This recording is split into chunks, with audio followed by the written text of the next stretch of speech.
Yes, yeah, it is. Hey. Hi guys, how are you? Doing well. Good. I'm here today with Will, Leo, and Lizzy. We just finished shooting a session for Platform Radio. Do you guys want to talk about it? Tell me a little bit about it. Actually, first, sorry, you guys can go ahead and introduce yourselves. Yes, I'm Will. Hello. I do the editing, the sound editing for the radio show. I'm Leo. I work on Platform Radio mostly getting the gear together and trying really hard to keep the ship together. Mm-hmm. I'm Lizzy. I was a host of Platform Radio. Last episode. This was my last episode. This was the farewell episode for Lizzy. It was really fun and awesome, though. Yeah. I didn't know that. Oh, sorry. I should have told you. Now you know. Due to time constraints, I can no longer do it. I'm sorry. I should have told you in a more personal setting. No, it's fine. It's just our lives. It's just stuff that we do together. That's fine. Amari and I are so grateful to be in sessions with you. Yeah, those were really fun. You two were really nice, and the topics are super varied, and you were very engaged, and I got some very, very good feedback from people who were listening to them. Yay! People were saying that it felt like you were just around people who really liked each other. It was just nice, like that. It was very comforting. Yeah, all of you guys are very likable people. I will say, I was telling Kiana about it, and I was like, ooh, I was like really nervous with that first episode. Like, and I think it was a little obvious. Like, some friends from Texas were listening to it as well, and they're like, oh yeah, you could tell that you were a little nervous. But yeah. Yeah, I think it was the presentation of making an effort not to program it or run it as a podcast where what's really important is the personality of the host, essentially, and you keep returning for the personality of the host, which is like the success and what makes a podcast so wonderful. Like, I think we all kind of agreed, like, what would be really nice would be to do a radio show. Oh. And a radio show, there are other expectations where perhaps like the guest is prioritized and you rely on their expertise to encourage the listener to keep coming back. The fact that you can have a lot of interesting guests. Mm-hmm. And that was sort of an effort by all three of us, that the idea of a podcast was none of us feel very comfortable presenting that or ourselves as that, a personality. What made you guys want to start a radio show? Like, how did it happen? Curiosity from all of us, right? I'd say so, yeah. I mean, I think we all wanted to listen and hear more about musicians. And there's this, I work with a lot of musicians at my job, and they have this really unfortunate view of themselves where they talk a lot about no one wants to hear a musician talk and who cares what a musician has to say. And I thought that was just bull crap. I just really figured if we didn't talk about new music that musicians were releasing and we just actually had conversations with them, there would be insight that could be helpful to people to better understand the work without relying on this like promo circuit that musicians have to get on when they release new music. Like a very commercialized like persona. Yeah. And like that's your act. Mm-hmm. And I respect the act, but it was like, okay, but I want to know, as we listened and like through the sessions, like I want to know what you like to eat. Mm-hmm. And that's insight. Yeah. Are any of you three music oriented? Yeah, or musically inclined? Sorry, do you play instruments? I wouldn't say I'm inclined, but I do it. Yeah. I play bass in a band that's just somewhat, as of the beginning of the summer, is new. So that I've been doing music as long as I can remember, really, but not in much of a serious way. It kind of comes in waves, I guess. Like I'll be in a band for like a year and then I'm like, all right, not for like 2 years, and then I am again. And so I always say it kind of feels like stolen valor a little bit when I call myself a musician, because I don't do it at any real consistent pace, if that makes sense. But I do enjoy to do it. Yeah. What are your current projects right now? I am in a screamo band where I play bass. and that's actually it at the moment. I do the editing for the radio show, which I feel like, it's not musical, but it is like I've done so much recording of my own sounds and songs in the past through like editing GarageBand. I've kind of like figured out how to do that process, so it feels akin to making music in a way, at least the way that I've been used to doing it on my own. But yeah, just the screamo band at the moment as far as music projects go. You explained one time that it's not the regular screamo, like asking Alexandria or something like that, right? Like it's different. Yeah, it's scrams, which this is like silly and heady and a bit too like internet, I feel like at this point. But screamo was like the original genre tag for like emo music that had screaming in it, and then it got, I guess, co-opted to refer to metalcore, like Asking Alexandria or the Devil Wears Prada, or anything that like suburban parents thought was a little scary, had some screaming. Like some people call like death metal screamo, and it's like, you can understand that, yeah, it has screaming in it, but it was referring to a very specific sound. So I don't exactly know who did, but someone somewhere, probably on the internet, started referring to the original sound of this style as scrams, and that is what we try to play, not metalcore. And I like metalcore, so I'm not trying to like distance myself. It's just it is an inaccurate genre tag, which is I also just find kind of silly and interesting. Yeah. Do you songwrite at all? I do. We kind of do it all as like a band, and it's weird because as a bass player in like a metal project, you kind of like you want to play chords a lot. So I feel like sometimes the riffs don't really sound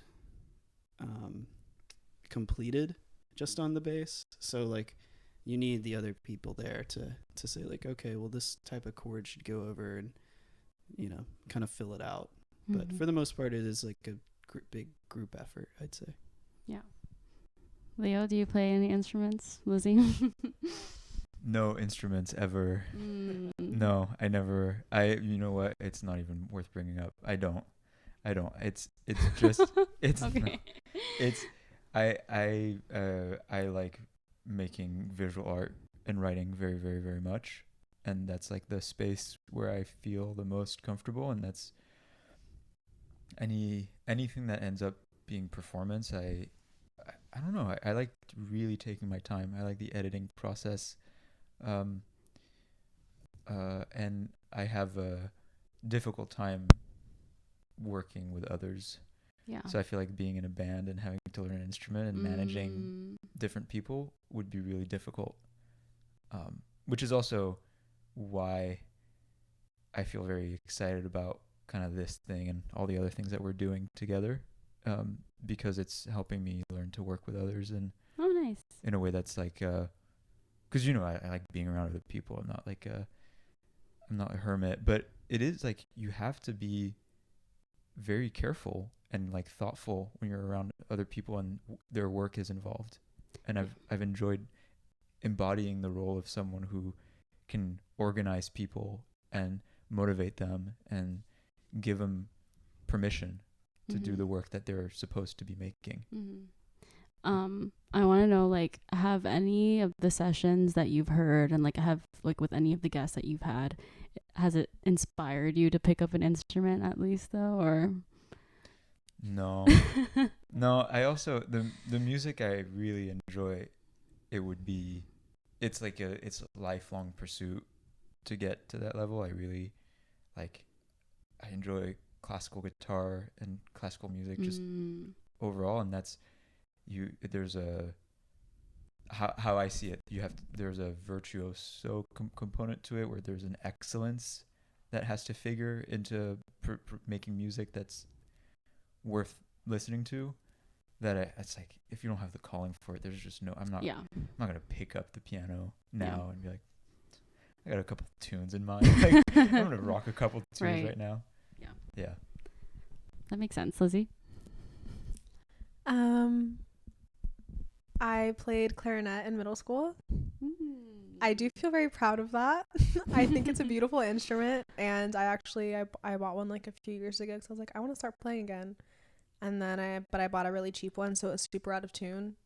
And I don't know, I don't think you can really tune a clarinet unless you get like a super nice reed, and even then it's like, I bought a plastic clarinet. Like there's no way it's gonna be like, it's not gonna sound good. Because I was like trying to play stuff by ear, and I was like, this doesn't sound right. But I would really like, I see myself when I'm like retired or something, try to start making music. It's not like one of my main priorities, but it is. I mean, I love music, so I think it'd be really cool to try my hand, like not out of any like desire to necessarily like be good or to put it out, but Do you have, and you view to the room, do you have big retirement goals?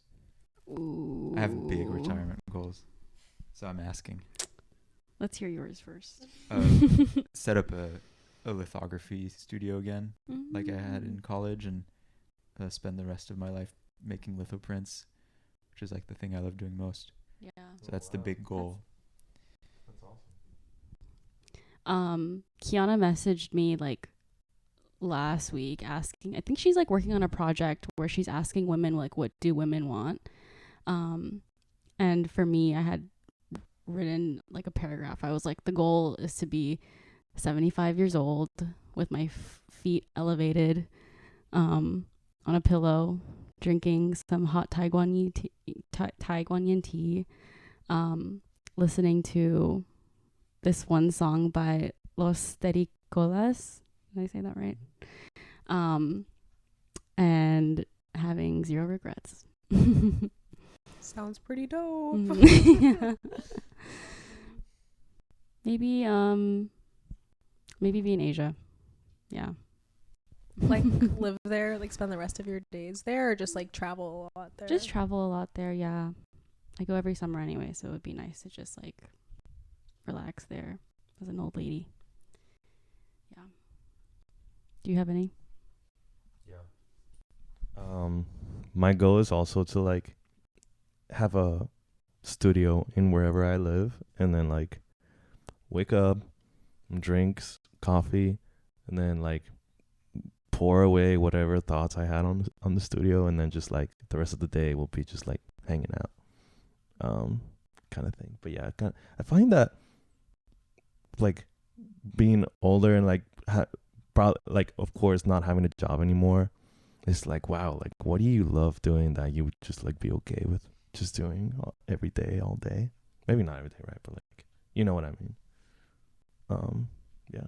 What about you, Will? I think if I had a perfect retirement scenario, it would just be, probably similar to yours. Like I would be like in Europe, you know, somewhere else chilling where old people are actually kind of allowed to be out in public and enjoying their age, you know? Like I feel like here we gonna just, yeah, well, like, you know, You'll also be old. I want to just like sit at a cafe and like smoke all day and drink fucking coffee till I can have a beer and then go to sleep and wake up and do it the next day again. Eat baguettes every day, like something like that. But like in a serious way, just like enjoy time, and you know, each minute should be valuable. Read, watch people, talk to people, exist in a space where you feel just like relaxed, I guess. I don't know. Nothing too grand. Yeah. Not to get super existential, but yeah, this like goes back to what we were talking about in our last session about like me wanting to quit my job. Yeah, because I feel like we're so young right now. And I shouldn't, like, I don't want to look back when I'm like 70 years old or whatever and be like, oh yeah, I spent my 20s miserable. That was a big one. That was a big one, the 20s miserable thing. Mm-hmm. And I had I mean, we all did, right? Like with the pandemic thing, where like the start of the 20s was just like fucked up. Like you didn't want it. You didn't want what was going on, and it wasn't like, it was very, very, very, very depressing. And then out of that, I felt like I had a few goals that I've been moving myself through, where at first it was like, I want to be what is it, like unseen. Like the idea is like I want it to completely disappear, and then after that it was I want to be immovable. So I wanted to really center myself, and like no one can affect me one way or another, just personally. Like I felt like I was just sturdy.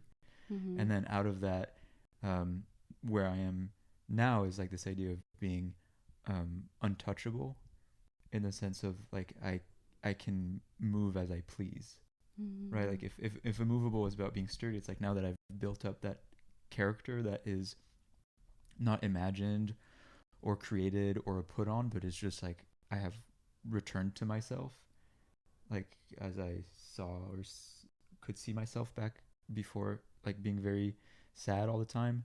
It was like, okay, now I want to be unstoppable, meaning some of that is more practical, like calling my own shots. So anything that I want to do, well, I'm going to say I'm going to do it, and then whether it whether it sticks to landing or not, I'm calling my own shots. Or untouchable in the sense of like being very concrete and clear about exactly what is going on in my life. And if I'm not sure, I guess the way I framed it the other day to someone was saying, I am very intolerant, because the moment I understand something, any time there's deviance from that way I understand it, I think it's intolerable. But otherwise, I'm like very completely curious about anything that I don't understand. So until I understand it, complete curiosity, and the moment I understand it, intolerance about like what's right and wrong, essentially. Yeah. How do you guys stay motivated? In what like way? I guess in the projects that you guys do. For me, like knowing that other people are also reliant on my work is huge. That's why like having goals in like school was always big for me. Like I know I have to study for this test because there's like a looming thing. In a similar way, knowing that someone else has like set this expectation that I have to like get to and like complete a project for, like a task, whatever. That's super helpful. Otherwise, I don't know. Yeah. We can go in order. Okay. I think that you need to be very angry all the time. Angry? Yeah, I think you need like a lot of anger, and I think that anger produces a certain heat out of which you can derive energy. There's that really, I mean, it's overplayed now, but there's that wonderful song by Emile and the Sniffers, Guided by Angels, where she talks about energy as a currency, and talks about energy being something that spills out from her. And I thought that idea of energy being the way in which I was going to realize my life was going to require a lot of internal discipline. And so building that discipline through anger, not only at myself, but at the world around me, that kind of being like indignified on like that I it was so beyond me that I wouldn't do what I wanted. It just would drive me nuts.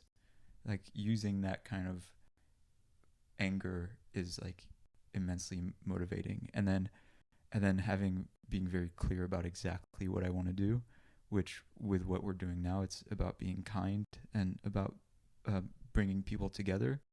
Knowing that that's precisely what I want to do lets me stay motivated, because there's a real reason to do it.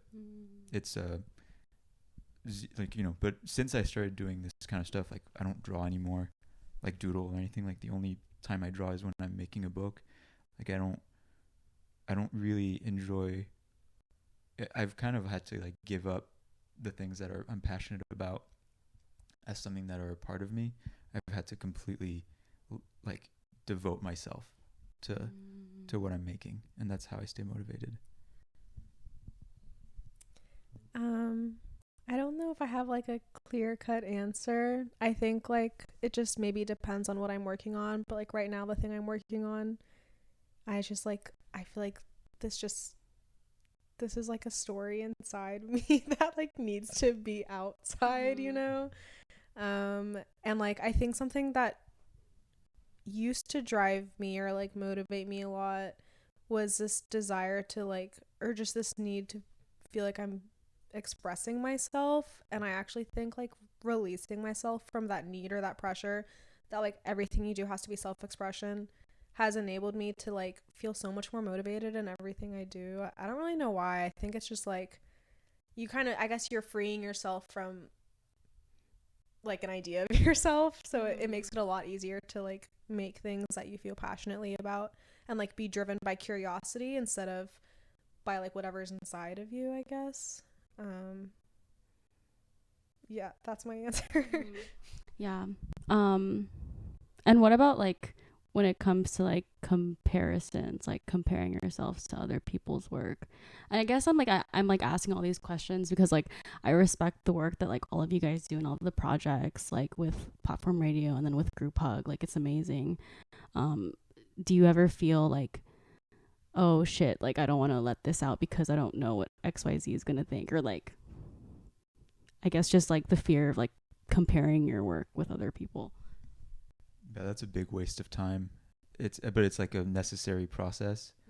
I think the comparing yourself is you also have to know that you're likely to be okay. So something that I have huge problems with that, the comparing myself to others, enormous problems.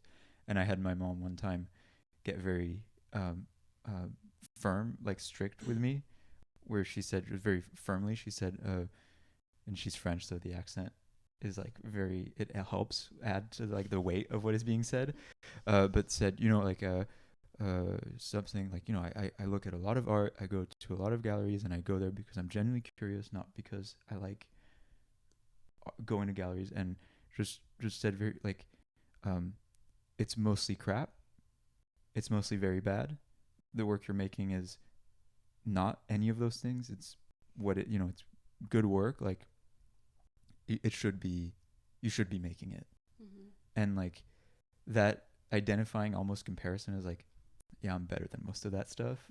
And like just being honest, like I am, but like I like in the universal I, like like yeah, I am better than most of this, like, and I, you know, you build up, I think like comparing yourself to others is the lack of confidence.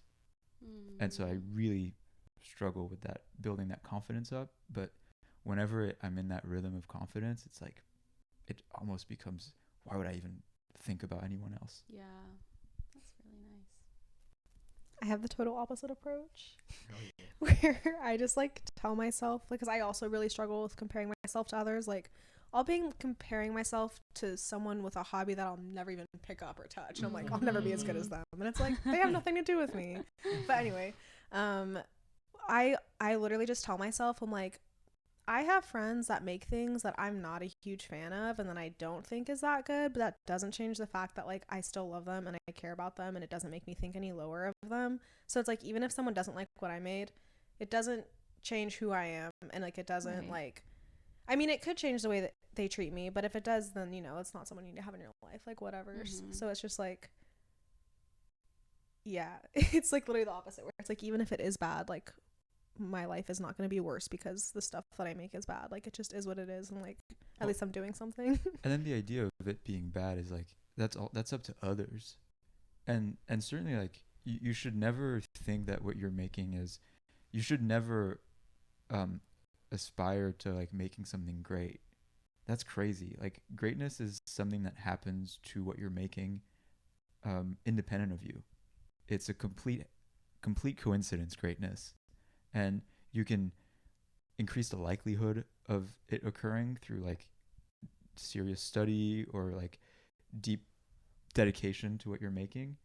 But like you should, yeah, like when I first started Myup, which is like the books that I make, I wrote a few things, but one of the things I wrote was an intuition that I had. I wrote some like intuitions. One of them was production leads to context. It was so complicated for me to explain what I had in my head, which is a lifelong project that I'm still on track with. But I knew that's what I was going to make for the rest of my life. And so I thought production leads to context. Like the more you make, the more it makes sense, and the less you have to explain yourself. And it was this idea of like, I think you just need to constantly be producing. And for musicians, you two have a harder challenge, which is this idea of a lot of the music you make doesn't need to be released. That's just the nature of music. Like, music is something very personal that shouldn't be released all the time. But I think that you should never, that shouldn't be the determining factor for like making it or not. I think if anything, you should make more because it'll let you know more about who you are. When you're doing like the book or like the radio show or any of the ideas that we kind of have floating around, like Lizzy does our newsletter and just absolutely killing. I mean, it's beyond good. I think it's again, like, talk about greatness. Like, I think we didn't plan for it. I think it's just we're being touched by greatness when we do that thing. It's just so fucking cool. Yeah. And like, when you engage with something that is a production oriented, meaning I'm going to keep making, you increase your chances of learning about yourself and the things that are important to you. Yeah, that's super thoughtful. I feel like I've been struggling a lot with imposter syndrome, so all of this is like definitely food for thought. You touched a little bit on the newsletter, and that's also something that I wanted to cover. Can you elaborate a little bit about that? Yeah, I mean, maybe I'll start and then you can talk about like the content. Like, formally what the newsletter was one of the items this year that I thought would be worth pursuing, in that a lot of how we look at artwork is through others, and I wanted to give ourselves, like our group, the most opportunities to share our work with others through our own means. And so the idea of the newsletter was kind of apparent. And then obviously you always want to do something more for people. So there was no way I was going to do an email newsletter. It was always going to be something that was going to be mailed to people, a snail mail. And then Lizzy and I got to talking at a get together, and I think funnily enough, Lizzy had just the week prior said, hey, I think my wife told me this afterward, that Lizzy had put on Instagram, really want to collab with people, hit me up but a week before. And I didn't know this. I'm not on Instagram, so I had no idea. And then I started talking to Lizzy about the idea of like doing a newsletter wherein we would work together on doing a big poster each month that would have a different artist's work, and then on the other side of this poster, Lizzy's writing. And the idea that the newsletter could be this long thread of thought that would have very little to do about the work we actually were putting out, but were more about a New Yorker sharing thoughts about New York to other New Yorkers. And I mean, like, again, happenstance, you develop ideas and they actually turn into something. Lizzy's fascinated with infrastructure. Jackpot. Yeah. What the hell? Yeah. Like, but yeah, talk about like the work you're doing on that. It's unbelievable. Okay. Oh, sorry, I was saying okay to your previous thing. Anyway, well, first I want to say it was really crazy because I used to have a Substack. Like, when I first moved to New York, I had it for maybe 2 years or something, and I would like put something out maybe once every 3 months, and it was something I put a lot of effort into and that I really enjoyed. But about like, I don't know, a year and a half into it, I changed the whole vibe. I like changed what it was about. I changed the name of it because I was like, I'm not really like fucking. Or wait, sorry, can we curse? No, yeah, that's fine. Okay. Yeah. I'm not really effing with this anymore. And then 6 months after that, I just killed it because freaking Substack, like, it gives you so much information that you just don't need. Like, this many people opened your email at this time and they clicked on this many things. I spent this much time on the email. Like, this many people clicked this link, blah, blah, blah. And it's just like, I actually don't care, but I also can't stop looking. Yeah. And like noticing who's not reading it and texting me like, that was great. And it's like, yeah, you lied. Like, that's a lie. Substack told me. And so it was just like totally unnecessary. And it also felt like I was like 22 or 21. No, I was 22 when I started it. And it's like, my opinions are literally changing every month. And it felt like having them out on the internet was like, it felt like I was like locked or like set in stone. And I didn't feel like I had the ability to change, even though like no one's like holding me to my previous opinions. I think just the fact that it's like on the internet is enough to feel like you either can't change or that you're a liar because you did change or something like that. So I was just like, no, I'm not really effing with this. So I actually sent out my last newsletter. I was like, Anyway, sorry. I was like, oh, I'm gonna switch to physical mail, so send me your address, and then I just never did it. And then like 2 years later, I meet Leo who wants to do a physical mail newsletter, and I'm like, well, that's great, because I have been like avoiding doing this for so long. It was like it's meant to be. Yeah, exactly. Like it was something I'd already wanted to do. And it's great that Leo helps like so much, like does the the most of the like production stuff on it, like printing it and like mailing it out and stuff. So it's like I get to do the fun part. Yeah. Yeah, that's been pretty important to me for this first year is like, you know, we have all these talented artists working on this stuff, and I feel like I have the capacity to still work on my own stuff, but to also provide these really talented people something that I really would have loved to have had in my life. And now it's like, oh, actually I get to do this with others, is room to just make. Mm-hmm. And I think that, you know, you put Will just to his own device with this idea of like, just make your work, and we're here to like help you make your work and support you through this process. Like, let's just support one another. And I'm gonna make an educated guess and say like, the work is probably gonna be better, right? And then you're not making it for anyone else, meaning people above you. And then who you're giving it to, the other thing that's pretty important to us is it should be as affordable as possible. There's no, like with the magazine, with the grouphug, yeah, I know how much stuff costs to print. What the fuck are things $25 for? Yeah. For like a 32 page or a 16 page zine. What the hell? Like, you need the money that bad? Like, it took that much time and effort. Like, I'm getting very like, no, it's okay, judgy about it. But I have like a lot of, I think it's disgusting. And I think if you're making printed work or if you're making stuff on the internet, it should be so affordable. And people should get to just have things that are gifted, thoughtful, and even if it's not like their name on it, for them. Yeah. I think that's really, really important. People need to understand that everything we're making is essentially should be seen as public service. Yeah. I mean, as you guys know, Mari and I are subscribed to the newsletter, so every single time we get it, we're like, oh, yay. It's like a little Christmas gift. Yeah. I actually love it. This always gets brought up, but like the physical aspect of like any media is just like so important.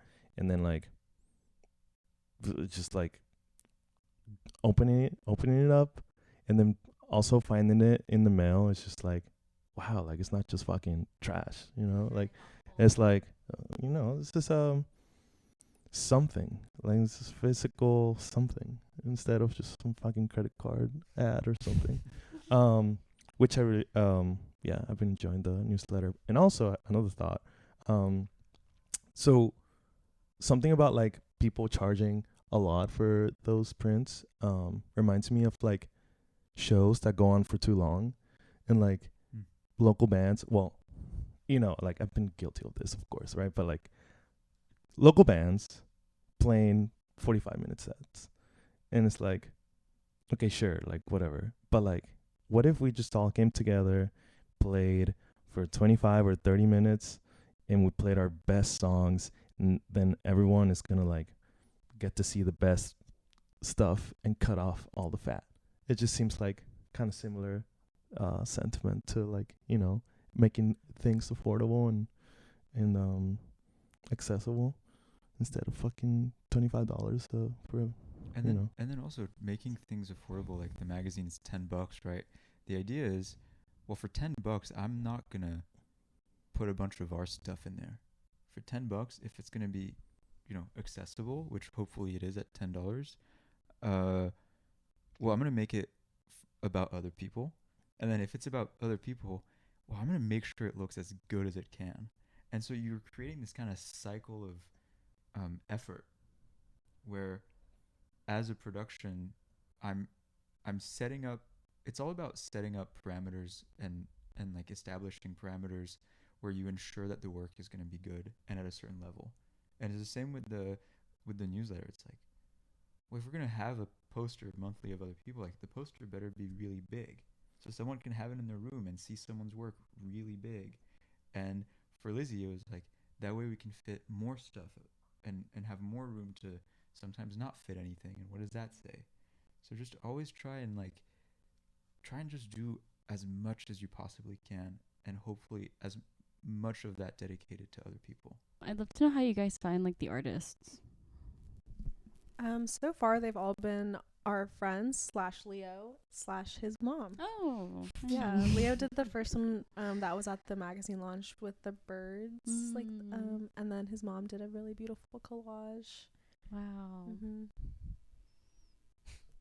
And then for platform radio, I've just kind of been asking the three of us, like, let's just think of musicians, and something that's important is also intergenerational.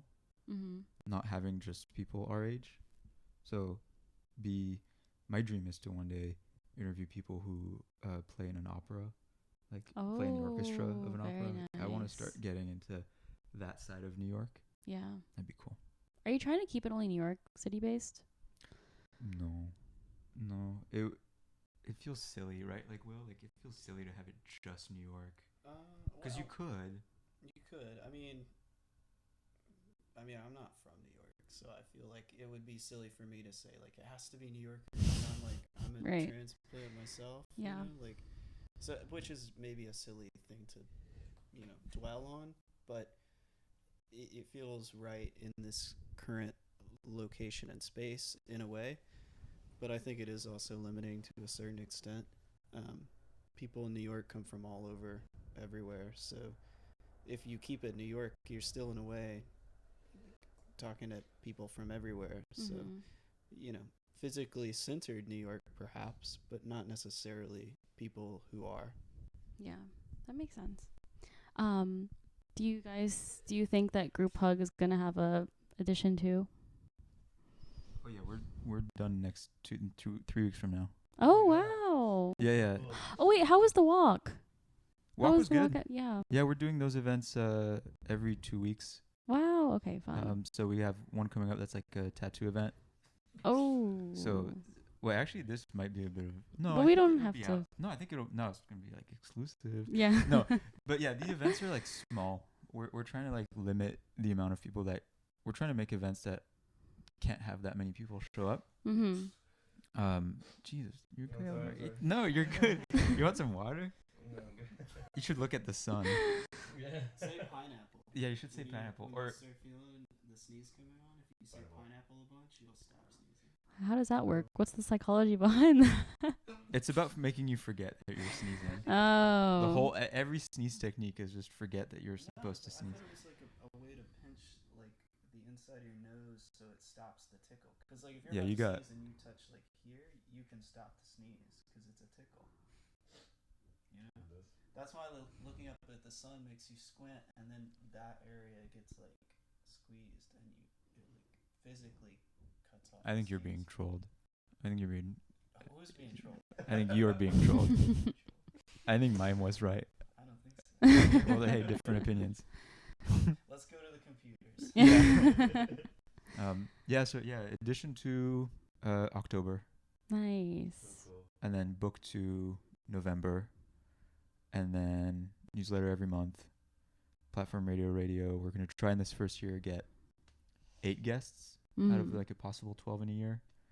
And then some very exciting stuff down the road. Ooh, we can't wait. Yeah. I can't wait. Yeah, I was like really devastated to miss that walk. I had my sister and her husband visiting, and we went out the night before. And then we couldn't get up after that. So we're doing them seasonally. Oh, okay, Susie nice. loved it. The person who hosted it, and it was we're gonna be doing those seasonally. So you missed the first one, but not. Are you guys gonna keep it at Prospect Park?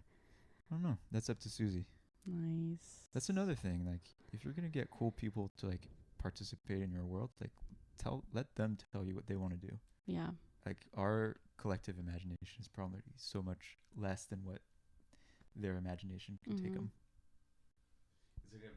Is there gonna be another magazine launch event? Yeah, so something we learned with the first one was it made the whole team very tired. We were trying to do everything all at once, and you know what? We actually kind of succeeded. It was nuts. Lightning doesn't really strike twice in the same place or at the same time. You can't really count on a success like that in terms of like the feeling. So what we've been talking to a lot of different groups, and one of the things that we learned that was very insightful was this idea of do a lot of events, which again falls in line with these smaller events we're doing, but like make your launch a 1 month long thing and give people different opportunities to engage with the work in different ways. So we'll have like one launch party, but it won't be as all inclusive as issue 1 was. That makes sense. Yeah. Yeah, it's been like such a gift to get to work with Lizzy and Will and Kiana and Steph and Thibaut and Simia and Maya, who I'm working very closely on the books with now, and who's our like to know like really talented people are interested in making work. It's like such a pleasure, and to like see people understand this idea of like we get to change our commitments however we want, but once you're committed, why not go through to the end of a commitment knowing that you can change it whenever you want? Like that's been so nice to see people that I respect like agree with that and go into it really earnestly, because like what they're doing is like such a high caliber output. Yeah, it's really cool. It's like birds of the same feather flock together. Yeah. Yeah. It's Labor Day. What do you guys have planned? Grill out in my friend's backyard. Nice. Yeah. I'm going to hang out with my partner later. Oh, fun. Where are you going? I don't know. Their friend is doing like a pop-up for something, so I guess we might go to that. The world is our oyster. Yeah. Going to the grocery store after this. I didn't do it yesterday. I gotta do my weekly grocery store run. Okay. We're pretty like heavy into the Park Slope Food Co-op. So I gotta use my membership. Yeah. I remember one time we were all at Kiana's and I think you guys brought like that sashimi. It was amazing. I remember that. Yeah. It's a real hero moment. That was really great. Yeah, that's good sashimi. They do it. I mean, we've tried downing a whole of that box with just the two of us. You feel very sick after that. Really? Yeah. That's a lot of sashimi. I feel for like 2 people. Oh. And it's also not sushi like restaurant sashimi, so it's not like properly yeah. It's just you're eating it like it's a lot of fish. Right. Yeah. I kind of really like raw fish though. Yeah. There's like this one, I think it's called like a kaisendon. It's like a Japanese bowl of just like picture rice and like a bed of raw fish on top. And I can down that so easily, and every time Amari and I go and eat it, he's like, I can't do that. What are we doing for Labor Day? Well, as you guys know, I just came back from Texas and my mom gave us so many. We have like 6 packs of tortillas and like so much like Filipino food. We have like lumpia and salmon and like beefsteak. So yeah. Sounds amazing. We're gonna devour all of that. But yeah, considering it's Labor Day, I want to be mindful of our time. So is there anything else that you guys wanted to say or talk about? I mean, it's been an absolute joy to have you on our show, and it's been thrilling to also be on yours as well. So yeah, thank you guys for being on.